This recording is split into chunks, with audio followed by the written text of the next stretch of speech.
Hey y'all, it's Chandler. Last time we were here, we were taking a look at my destroyed cases. Today, I'm going to be going through the new round of Go Fast parts because I thought everything had come in Thursday, Friday, and then I got the handy little instructions from my friends at Quattrini about new cases, and they use non-standard bearings and seals. So those are now ordered. It's going to be about a week before they get here. Hopefully, some may take a little longer. But once those happen, I can get back to putting this thing back together. In the meantime, I figured I would go through some of the new bits and bobs and give my thoughts. So first thing I did, and I'd already kind of in my own mind decided I was going to do this, was upgrade the clutch basket. So the old basket was the standard VMA 1T basket. So the helical cut gears, doesn't have the particularly wide gap for opening up for the clutch plates. And I'm bringing that closer. As you can see here, now I have this, which is a Fabbri Racing straight cut gear. So you can see the difference in the helical versus the straight cut. Turn them over so they're actually the same. And onto their basket, which has the nice wide cutout here.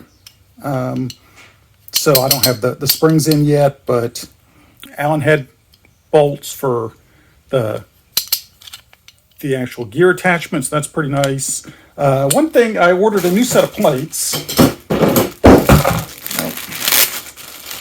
and they're not this nice synthetic material. They're just cork. So I don't know if that's going to make a difference, but I will definitely run these in the new motor, see how it does. But it does have the wider cutout, which is good, and it did not fit the old basket or even come close. I also have the C50 Quattrini crank, and this thing is nice. First, it is heavy. I weighed it 1.953 kilos. So call it basically 4 pounds. It's a heavy crank, beautiful construction quality. I mean, just nothing to it. I'm going to throw it on the truing stand here in a bit, see how the run out looks. But I mean, this is just awesome. Beautiful, smooth. You can see Conrod. This thing's not, it's not going to fail. Nice and tight. I mean, just really, really pleased with this.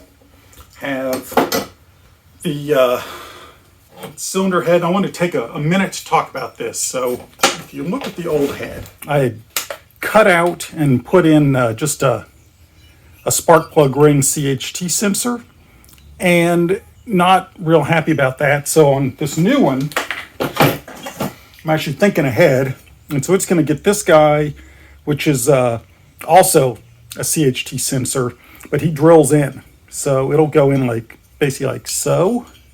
M10 by 1.0 tap, so that'll go in. This piece touches, and it gives you both a faster and more accurate response on the CHT measure. And I don't have to do a whole bunch of cutting here, but if I were going to repeat it, what I would do is I would not take this whole chunk out. Instead, cut a slice in here that I could get the ring in through and do it that way, so I would retain this cooling surface. I'll also be painting. As you can see, this one was already painted, but the cylinder and the head get painted black. That actually makes it run about 10 degrees, 15 degrees cooler. So that helps as well. And then finally, we come to the star of the show. The new, these are Quattrini C50 cases. They are gorgeous. They're also sharp. So first thing I did when I unboxed them was make sacrifice to the blood sacrifice to the scooter gods. But I mean, you can see, look at that mating surface. It's, I mean, like, can't even see the seam. It's beautiful. As I said, they use some proprietary nuts. Got a water pump seal plug here. They didn't give me a blanking plate though, so I'm gonna have to make a blanking plate for that. I'll get over it. Haven't even split them apart yet. Came held together with a bolt here, but let's take a look at the guts of them now. Yeah, I'm really, really pleased and excited about the quality of these cases. And there's a lot of them, just little details I noticed. Like, see, look right here. They actually have overhanging tabs that you can use to help separate them. I mean, it's little improvements like that. They have, as we can see, if we wanted to drop in our reeds, if we were not running a, back together real quick so you can see right there. You could drop your reed block in here. See, it doesn't actually fit. Now look at this. This is the reed block off of the M1 60. It doesn't even come close to fitting in here. Regular, like a V-Force 4 RD350 reed would fit though, it looks like. But moving right along, see, you've got a locating pin up here, and another one back here. I mean, just really nice machining work. They're wide, so this crank, in addition to being having some really nice heavy, if you look at it, it's got really thick webs on it. They are, I forget, I think they're 50 millimeters. Sorry, yeah, they're 20 a piece for a total of 40, well, this one's 47.3. But, and then, see, I mean, ignore the fact they don't have any bearings, but he sits in there. So I am, yeah, just overall pleased, excited, not thrilled about how I got to this point, but other than that, looking like this is going to be a pretty nice build. And the obviously still the Fabbri 46 clutch